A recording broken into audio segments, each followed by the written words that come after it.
What is happening up front for the Detroit Lions right now is one of the most important and delicate storylines of this entire offseason, because it goes straight to the foundation of everything this team wants to be in 2026. We all felt it last season. You could see it play after play, especially early in the year, when the offensive line simply wasn't the same unit that had powered this franchise during its rise. The retirement of Frank Ragnow created a void that was bigger than many people expected, and the situation was made worse by a steady stream of injuries that forced Detroit to lean on rookies, reserves, and players who were never supposed to be carrying that kind of responsibility so soon. When you lose a center like Ragnow, you're not just losing a body, you're losing the quarterback of the offensive line. The center is the one who sets protections, reads defensive fronts, communicates last-second adjustments, and keeps the entire offense operating on the same internal clock. Timing, clarity, and trust all start there. When those elements break down, the result is exactly what we saw at times in 2025. Confusion, missed assignments, linemen colliding with each other, sacks that never should have happened, stalled drives, and turnovers that completely change games. Graham Glasgow deserves credit for stepping into that role and doing everything he could to stabilize the unit. As the most experienced option Detroit had, he transitioned from guard and gave the Lions professionalism and leadership in a difficult situation. But now, the reality is uncomfortable. Glasgow battled injuries, and his future is uncertain. Retirement is a real possibility, and with 1 year left on his contract, the financial implications are significant. If he retires or is released, the Lions could free up roughly $7 to $8 million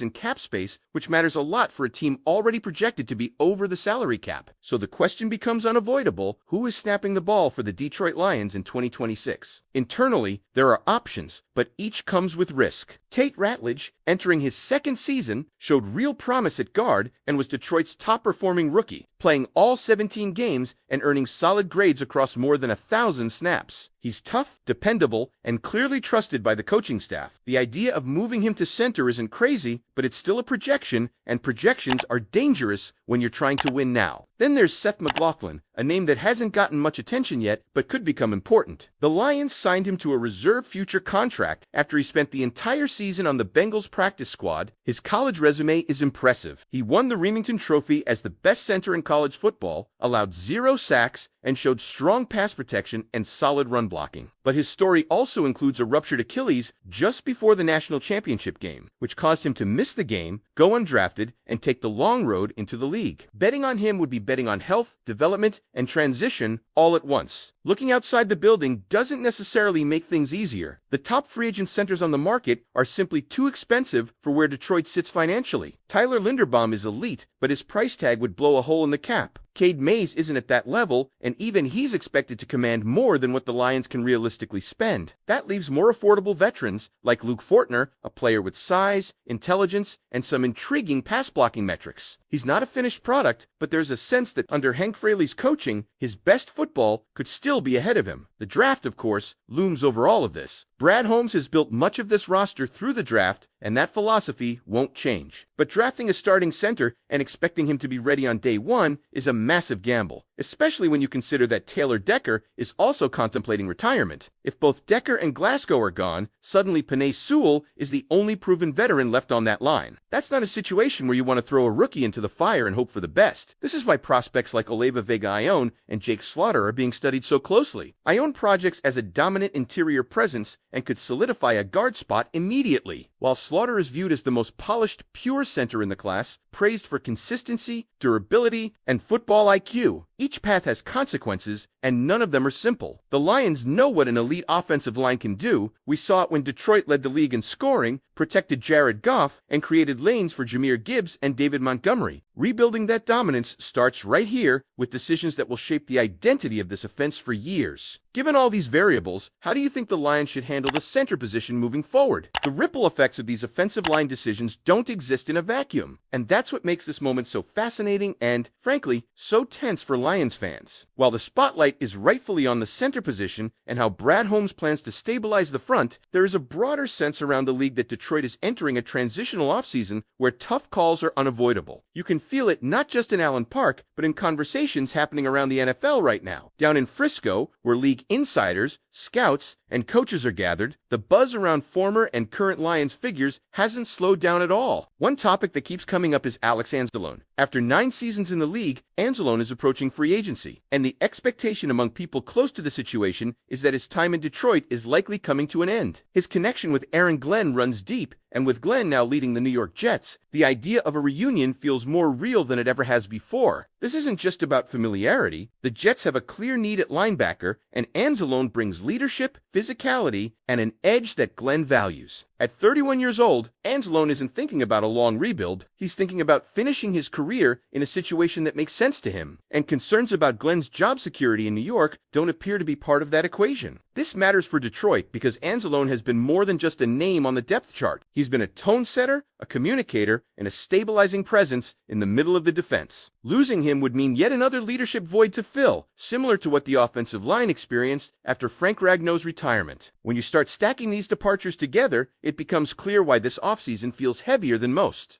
It's not just about replacing talent, it's about replacing voices and trust inside the locker room. At the same time, the coaching carousel around the league is creating its own kind of pressure. Clint Kubiak's name continues to surface in head coaching discussions, and while many assume Buffalo would be the destination, that situation is far from settled. The Bills are still interviewing a wide range of candidates, and there's skepticism among league sources that Kubiak will ultimately land that job. Las Vegas is another possibility, especially with the Raiders expected to select quarterback Fernando Mendoza with the first pick in the upcoming draft. Yet Seattle is making a serious push to keep Kubiak, and that decision could take time depending on how their season unfolds. Why should Lions fans care? Because every coaching move across the league shifts the competitive landscape. Stability matters, and Detroit knows this better than most after building continuity over the past few seasons. Watching other teams fight to hold on to coordinators is a reminder of how fragile that balance can be. There's also been quiet admiration circulating for Bobby Slowick's resurgence in Miami after a difficult 2024 season and his dismissal in Houston. Many around the league believe he was unfairly blamed for issues that went beyond play calling. His work with C.J. Stroud in 2023 hasn't been forgotten, and now, as Miami's offensive coordinator, he's expected to have real influence even on major decisions like the future of Tua Tagovailoa. Stories like Slowick's serve as a reminder that perception in the NFL can change fast, sometimes unfairly, and sometimes just as quickly in the other direction. All of this context feeds back into Detroit's reality. The Lions are no longer sneaking up on anyone. Every decision is scrutinized, every potential loss is magnified, and every weakness is something opponents will target. Fixing the offensive line isn't just about improving protection or opening running lanes, it's about restoring confidence, rhythm, and identity to an offense that once dictated terms to the rest of the league. The path Brad Holmes chooses, whether through internal development, selective free agency, or the draft, will tell us a lot about how aggressive the Lions plan to be in this next phase. This is the kind of offseason that can quietly determine whether a team takes the final step or starts sliding backward. What keeps coming back in conversations around the league is that Detroit is now dealing with the kind of problems that only serious teams have. These are not desperation moves. These are calculated decisions that can either extend a championship window or quietly shorten it. And that's why the offensive line discussion keeps resurfacing even when you zoom out and look at everything else happening around the roster. One thing that cannot be ignored is how much the Lions' offensive identity depends on trust up front. Jared Goff's best football in Detroit has come when he knows exactly where pressure is coming from and when he can step into throws without hesitation. Jahmyr Gibbs and David Montgomery are at their most dangerous when holes develop on time and blocks are finished cleanly. That timing starts at the center position and radiates outward. When that chain breaks, the entire offense feels it, even if the skill players remain the same. That's also why the idea of going into 2026 with multiple new starters on the offensive line is such a risky proposition. If Taylor Decker decides to walk away and Graham Glasgow is no longer part of the plan, the Lions would be asking young players to grow up very fast. Penei Sewell can anchor one side, but football has shown time and again that even elite tackles need stability next to them to play at their absolute best. Continuity matters more on the offensive line than almost anywhere else on the field. At the same time, there's a financial reality pressing down on every option. Detroit doesn't have the luxury of throwing money at the problem, and that means development, coaching, and smart fits become even more critical. Hank Fraley's role in this cannot be overstated. If the Lions do bring in a player like Luke Fortner or decide to transition someone internally, the coaching staff's ability to maximize strengths and hide weaknesses will determine whether the move looks smart or reckless by mid-season. Layer on top of that the potential defensive leadership changes, like the likely departure of Alex Anzalone Anzalone, and you start to see why this offseason feels like a pivot point. Leadership isn't just replaced by talent. It's replaced by time, reps, and shared experience,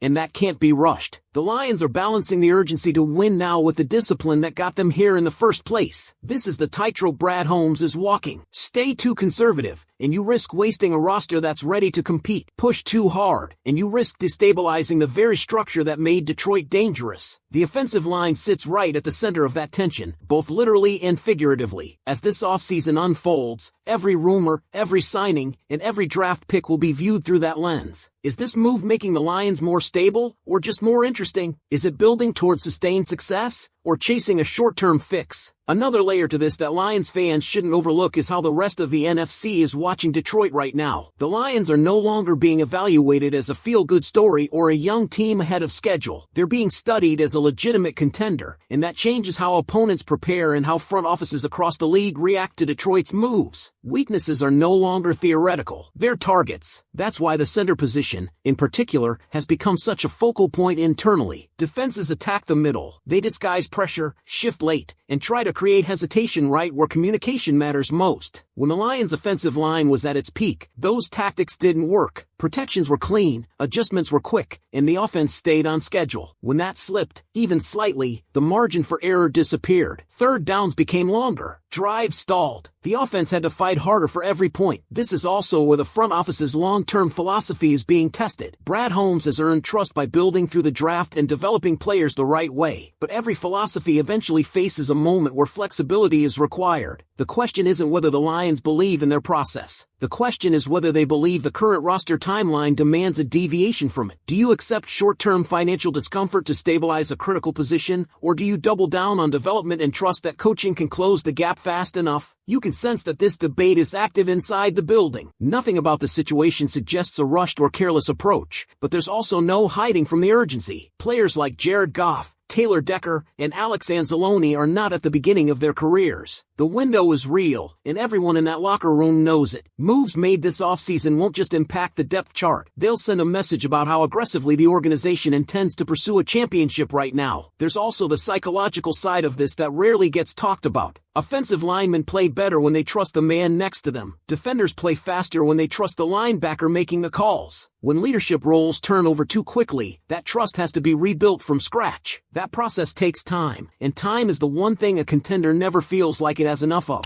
This is why the coming months matter so much. Training camp reps, preseason snaps, and even quiet decisions that never make headlines will shape how this team looks when the games start to count. The Lions don't need to reinvent themselves. They need to reestablish the physical